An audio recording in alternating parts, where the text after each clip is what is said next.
Karibu ndugu mshiriki wa jukwaa la Capacity Building, tuweze kujifunza pamoja. Wiki iliyopita nilikukaribisha wewe mshiriki wangu, na hasa wewe mwanaume, wewe kijana na wewe mwanandoa, na nikakujulisha ya kuwa tutakuwa na mada tofauti tofauti ambazo tutakuwa tunajifunza kupitia jukwaa hili. Na leo ninaleta mada ya namna ya kuweza kuanza mwaka vizuri. Na katika mada hii lengo lake ni tulitambue na kuliishi kusudi la maisha. Hauwezi ukaliishi kusudi la maisha usipojua pia namna ya kuweza kuanza na kuhitimisha jambo. Kwa hiyo leo hebu tujiulize wote kwa pamoja, nini kusudi la maisha yetu mwaka huu? Na tunapoangalia juu ya jambo hili, sehemu yetu ya kwanza ya mada hii, tunaanza kwa kuangalia tumeanzaje mwaka huu mpya 2026. Kumbuka sasa hivi tuko Februari, Januari imeshapita na Februari karibia, tunafika katikati ya Februari, lakini hatujachelewa bado. Hebu tuone tumeanzaje mwaka. Na tuanze kwa kutafakari. Mshiriki wangu, hebu jiulize, wewe unajionaje sasa? Wewe unajionaje sasa? Lakini pia hadi kufikia Desemba 2026 unataka uweje? Lakini pia tutafakari, unataka uwe na mafanikio gani mpaka utakapokuwa unamaliza tarehe 31 Disemba 2026. Lakini katika hayo mafanikio unayotaka kuyafikia, umepanga kufanya nini? Isije ikawa umeishia kuona mpaka Februari hii haujapanga ni namna gani ya kufikia hayo mafanikio.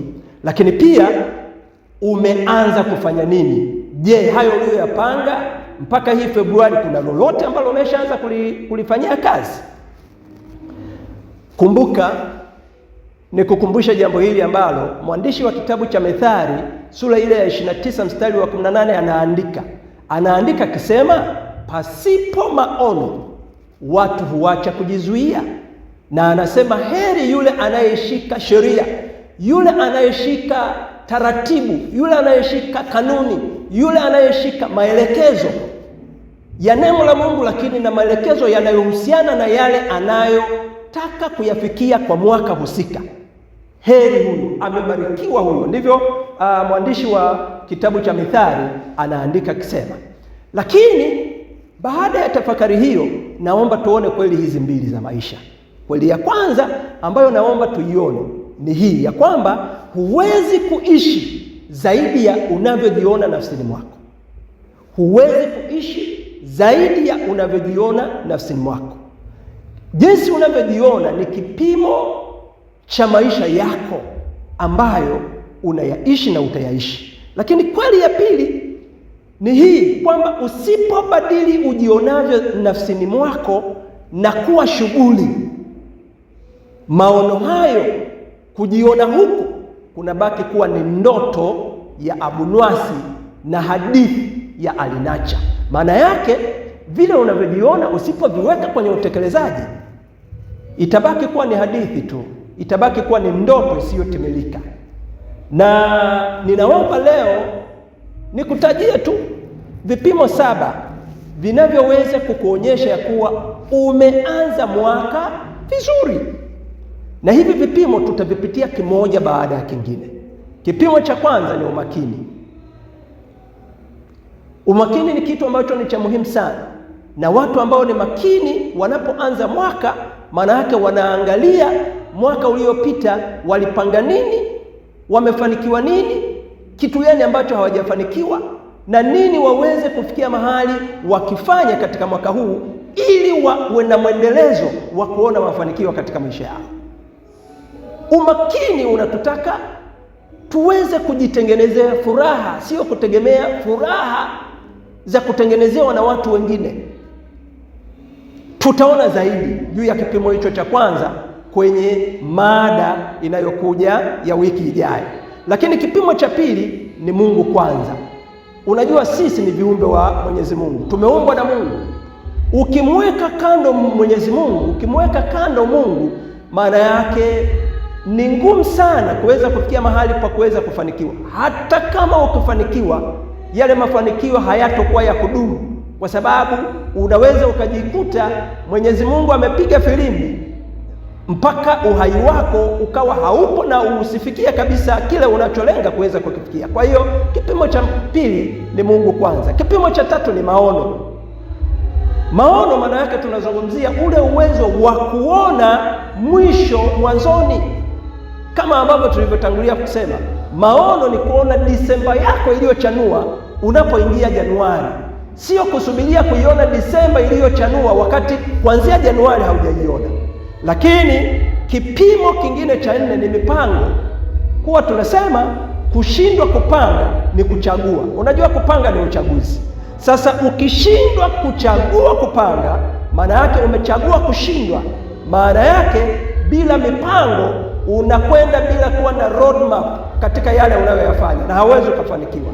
Lakini kitu kingine cha tano ni fikra chanya. Kipimo cha tano, fikra chanya.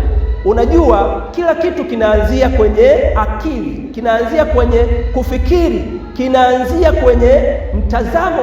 Kwa hiyo ukiwa na mtazamo hasi, akili yako isipoona mambo katika hali ya uchanya, maana yake ni ngumu sana kuweza kuanza mwaka vizuri. Na jambo lingine la sita ni hatua zenye mashiko. Ndugu mshiriki, ukiwa na mipango na ukawa na fikra chanya, ukawa na maono, lakini usipoamua kuweka hatua zenye mashiko, actionable steps, maana yake ni ngumu sana kuweza kufikia kusudi la maisha na Disemba yako ambayo imechanua. Lakini jambo la mwisho na kipimo cha mwisho ni uthabiti au mwendelezo, consistency. Lolote ambalo unalolifanya katika hatua zako, lolote uliloliweka kwenye mipango na kuliweka kwenye utekelezaji, lisipokuwa na mwendelezo, maana yake hauwezi kufikia kusudi la maisha wala kuiona Disemba yako ambayo imechanua. Huu ni ukweli usiopingika.